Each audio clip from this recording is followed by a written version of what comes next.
சிவாய நம. திருச்சிற்றம்பலம்.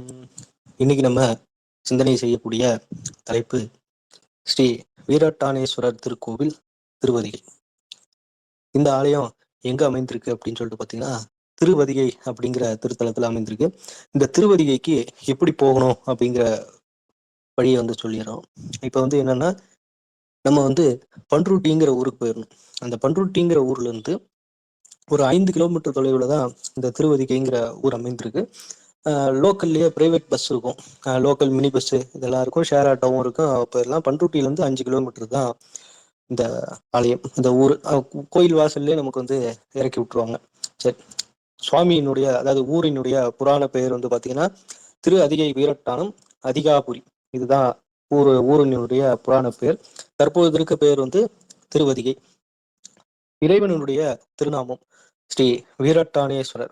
தாயாரினுடைய திருநாமம் திரிபுர சுந்தரி மங்களாம்பிகை. சரக்கொன்றை தல விருட்சமாக விளங்குகிறது. ரொம்ப மிக முக்கியமான ஒரு திருக்கோவில்கள்ல இந்த ஒரு திருக்கோயிலும் ஒண்ணு. அஷ்ட வீரட்டான தலத்துல இது 3வது திருத்தலமாக விளங்குகிறது. இங்க பாத்தீங்க அப்படின்னாக்கா, புராண வரலாறு அப்படின்னு சொல்லுங்கிற பொழுது தாரகாச்சன், கமலாச்சன், வித்யுல்மாலி இந்த 3 அசுரர்களும் பிரம்மதேவர்கிட்ட ஒரு மிகப்பெரிய வரம் வாங்கியிருந்தாங்க. அந்த வரத்தின் அடிப்படையில பாத்தீங்கன்னா, அவ்வளவு எளிதில அவர்களை யாராலையும் வெற்றி கொள்ள முடியாது அப்படிங்கிற மாதிரியான ஒரு வரம்.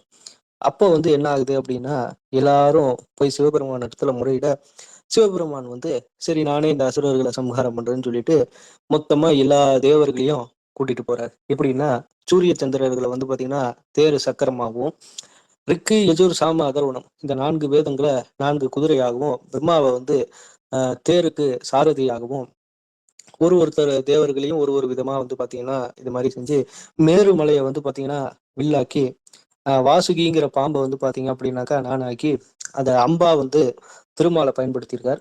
அதுக்கு அடுத்தது பாத்தீங்கன்னா அம்புடைய நுனியில பாத்தீங்கன்னா அக்னியை வச்சு போருக்கு பாத்தீங்க அப்படின்னாக்கா சுவாமி கிளம்புறாரு. அப்ப இந்த தேவர்கள்லாம் நினைச்சாங்களாம் என்னன்னா, நம்மளுடைய உதவியால தான் இன்னைக்கு இந்த 3 அசுரர்களும் பாத்தீங்க அப்படின்னாக்கா வதம் பண்ண போறாங்க. நம்மளுடைய உதவி இல்லைன்னா சிவபெருமானால ஒண்ணும் முடியாது அப்படிங்கிற மாதிரியான ஒரு சிறுக்கு. இதெல்லாம் நடக்கிற பொழுது சுவாமிக்கு இதெல்லாம் தெரியாம இருக்குமானா, அதெல்லாம் அவருக்கு என்ன தெரியாமலா இருக்க போது, எல்லாம் அவருக்கும் தெரியும். அவர் என்ன பண்றாருன்னா, போருக்கு போவோம் அப்படின்னு சொல்லிட்டு போருக்கு போறபடி பாத்தீங்க அப்படின்னாக்கா போறாரு. போயிட்டு அந்த அசுரர்களும் ரெடியா இருக்கிறாங்க சுவாமி இடத்துல சண்டை போடுறதுக்கு. இவரும் ரெடியா இருக்காரு. அப்போ பாத்தீங்க அப்படின்னாக்கா வில்லு எடுத்து அம்பு விட்டா போற ஆரம்பிச்சிடும். அப்போ என்ன பண்றாருன்னா, சுவாமி அப்படியே சும்மா ஒரு சிரிப்பு சிரிக்கிறார். அந்த ஒரு சிரிப்பு சிரிச்ச உடனே என்ன ஆகுதுன்னா, 3 அசுரர்களும் அந்த இடத்துலயே பாத்தீங்க அப்படின்னாக்கா அந்த மொத்த அசுர சேனையும் சேர்த்து அந்த இடத்துலயே மடிஞ்சிடுறாங்க.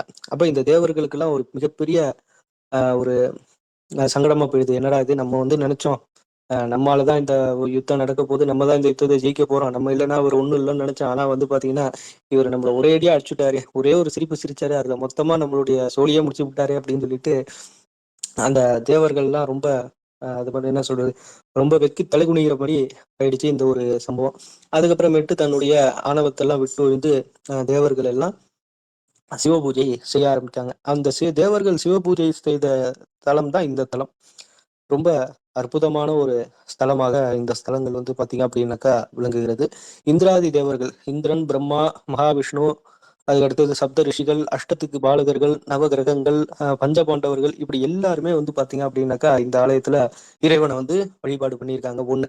அதற்கு அடுத்தது தேர் மாதிரியே இந்த ஆலயத்தினுடைய அமைப்பானதும் இருக்கும். ஏன்னா இறைவன் தேர்ல தானே வந்தாரு, அதனால. அதுக்கு அடுத்தது இந்த திருக்கோவிலினுடைய கர்ப்பகிரக விமானம் இருக்கு இல்லையா, இதை அடிப்படையாக வைத்து தான் ராஜராஜ சோழனானவர் தஞ்சாவூர்ல ஸ்ரீ பிரகதீஸ்வரர் கோயில கட்டினதுக்கு ஒரு முன்னுதாரணமாக இந்த திருக்கோயில் தான் இருந்தது. திரிபுர சம்ஹாரம் நடந்த ஒரு இடம் இந்த திருத்தலம் தான். அதற்கு அடுத்தது பாத்தீங்க அப்படின்னாக்கா இந்த ஆலயத்துல இன்னொரு சிறப்பு, நம்ம சமயக்குறவர்களான நால்வரில் ஒருவரான அப்பர் சுவாமிகள், அவர் சமண சமயத்திலிருந்து சைவ சமயத்தை தழுவினது இந்த திருத்தலத்துலதான்.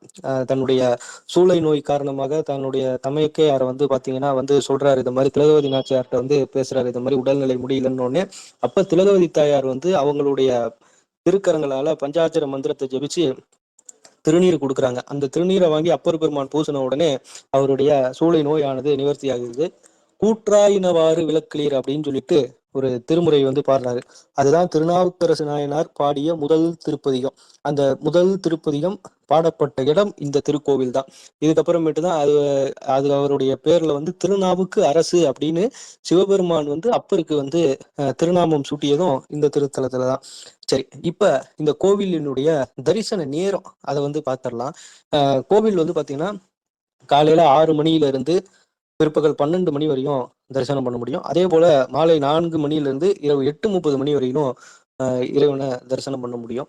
சரி, இப்போ கோவிலினுடைய அமைப்பு சொல்றேன். கோவில் நல்ல கொஞ்சம் விஸ்தீரணமா நல்ல பெரிய கோவில் தான். முதல்ல வந்து பாத்தீங்கன்னா ராஜகோபுரம் இருக்கும்.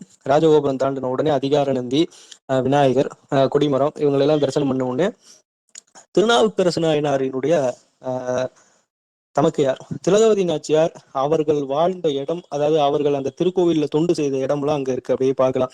அந்த நந்தவனம் வச்சு டெய்லி இறைவனுக்கு புஷ்பங்களால கைங்கரியம் பண்ணுவாங்க. அந்த இடம்லாம் இன்னமும் அப்படியே பராமரிச்சுட்டு வராங்க. திலகவதி நாச்சியாரினுடைய அந்த புஷ்ப கைங்கரியம் பண்ண இடம், அந்த கோவிலினுடைய குளம், இதெல்லாம் வந்து நம்ம தரிசனம் பண்ண முடியும். அதுக்கு அடுத்தது நேரா உள்ள போனோம் அப்படின்னு சொன்னாக்கா உங்களுக்கு வந்து உற்சவர் திருப சம்ஹாரமூர்த்தி அவருடைய சன்னதி இருக்கும். சின்னதா இருக்கும் சன்னதி, ரொம்ப பெரிய அளவுக்கு சன்னதி கிடையாது, சும்மா சின்ன சன்னதியா இருக்கும். சுவாமி வந்து பாத்தீங்க அப்படின்னாக்கா ஒரு 2 அடியில அம்பாளோட வந்து பாத்தீங்க அப்படின்னாக்கா நமக்கு எல்லாம் காட்சி கொடுப்பார். அதுக்கு அடுத்தது உற்சவரை தரிசனம் பண்ணிட்டு நேரா உள்ள போனோம்னா இறைவன் மிகப்பெரிய மூலவர். சுவாமி வந்து பாத்தீங்க அப்படின்னாக்கா குறைஞ்சபட்சம் ஒரு 10-12 அடிக்கு இருப்பார். நல்ல பிரம்மாண்டமான ஒரு சுவாமி மூர்த்தம். எப்படி தஞ்சாவூர் பிரகதீஸ்வரர் கோயில் எப்படி இருக்கோ அதே போலதான் வந்து பாத்தீங்க அப்படின்னாக்கா சுவாமியும் நல்லா பிரம்மாண்டமா இருப்பார். பார்க்கறதுக்கு திருமேனியும் ரொம்ப அவ்வளவு அழகா இருக்கும். சுவாமியினுடைய திருமேனி 16 பட்டைகளோட வந்து பாத்தீங்க அப்படின்னாக்கா இங்க வந்து லிங்க ரூபமா சுவாமி நமக்கு காட்சி கொடுக்குறார். அப்படியே அவரை தரிசனம் பண்ணிட்டு பிரகாரம் வந்தோம் அப்படின்னாக்கா பிரகாரத்துல நம்ம கோவிலுடைய விமானம், கர்ப்பகிரக விமானத்தை நம்ம சிறப்பா வந்து பாத்தீங்க அப்படின்னாக்கா தரிசனம் பண்ணலாம். அதற்கு அடுத்தது பிரகாரம் வரும்பொழுதே வந்து பாத்தீங்க அப்படின்னாக்கா அம்பாளுக்கு சன்னதி இருக்கும். அம்பாள் சன்னதியை தரிசனம் பண்ணலாம். அம்பாள் வந்து 4 திருக்கரங்களோட அவ்வளவு அற்புதமாக வந்து பாத்தீங்க அப்படின்னாக்கா காட்சி கொடுக்குறாங்க. சுவாமி சன்னதிக்கு வலது பக்கத்துல அம்பாள் சன்னதி இருக்கிறது இந்த கோவிலினுடைய ஒரு சிறப்பு அம்சம். இங்க வந்து திருவிழா அப்படின்னு சொன்னாக்கா மகா சிவராத்திரி, அதே போல கார்த்திகை சோமவாரம், மார்கழி திருவாதிரை, இப்படி எல்லா திருநாட்களும் ரொம்ப சிறப்பா நடந்தாலும் சித்திர சதயம் அப்பர் பெருமானுக்கு ஏன்னா அவர் ரொம்ப இங்க வாழ்ந்த அவருடைய பல காலங்கள் வந்து இங்கதான் வாழ்ந்தாரு. அதனால சித்திர சதயம் அப்பருடைய குரு பூஜை நாள் அது இங்க ரொம்ப பிரம்மாண்டமா வந்து பாத்தீங்க அப்படின்னாக்கா கொண்டாடுவாங்க. இங்க இருந்து ஒரு 6 கிலோமீட்டர் தொலைவுல திருவாமூர் அப்படின்னு சொல்லிட்டு ஒரு திருத்தலம் இருக்கு. அதுதான் அப்பர் சுவாமிகள் அவதாரம் செய்த திருத்தலம். அங்கேயும் சிவாலயங்கள்லாம் இருக்கு, நம்ம போய் தரிசனம் பண்ணலாம். இங்க போறவங்க அவசியம் திருவாமூர்ல போய் அப்பர் பெருமான் வாழ்ந்த இடம், அவர் பிறந்த இடத்தையும் தரிசனம் பண்றது ரொம்ப சிறப்பு. தேவார பாடல் பெற்ற திருத்தலங்கள்ல இந்த திருத்தலமும் ஒண்ணு. அதுக்கு அடுத்தது பரிவார சன்னதிகளாக விநாயகர், வள்ளி தேவசேனா சமேத சுப்பிரமணிய சுவாமி, அதுக்கு அடுத்தது துர்க்கை அம்மன், தட்சிணாமூர்த்தி, பிரம்மா, சண்டிகேஸ்வரர், இதெல்லாம் வந்து நம்ம பரிவார சன்னதிகளாக நம்ம வந்து பாத்தீங்க அப்படின்னாக்கா தரிசனம் பண்ணலாம். ரொம்ப அற்புதமான ஒரு திருத்தலம். ரொம்ப வந்து மிகவும் பார்க்க வேண்டிய ஒரு திருத்தலங்கள்ல இதுவும் ஒரு திருத்தலம். ஏன்னா அப்பர் சுவாமிகள் இங்க வாழ்ந்திருக்காருங்கும் போது அந்த ஒரு திருத்தலத்துல நம்ம வந்து போய் தரிசனம் பண்றது ரொம்ப சிறப்பு. வாய்ப்பு உள்ளவர்கள் அவசியம் போய் தரிசனம் பண்ணணும் அப்படின்னு சொல்லி கேட்டுக்கிறேன். இன்னைக்கு பீரட்டானேஸ்வரர் திருக்கோயிலை பத்தி சிந்தனை பண்ணது மிகுந்த மகிழ்ச்சி அளிக்கிறது. வாய்ப்பளித்த அடியார்களுக்கு இறைவனுக்கு நன்றி கூறி அடியனுடைய உரையை நிறைவு செய்து கொள்கிறேன். சிவாய நம. திருச்சிற்றம்பலம்.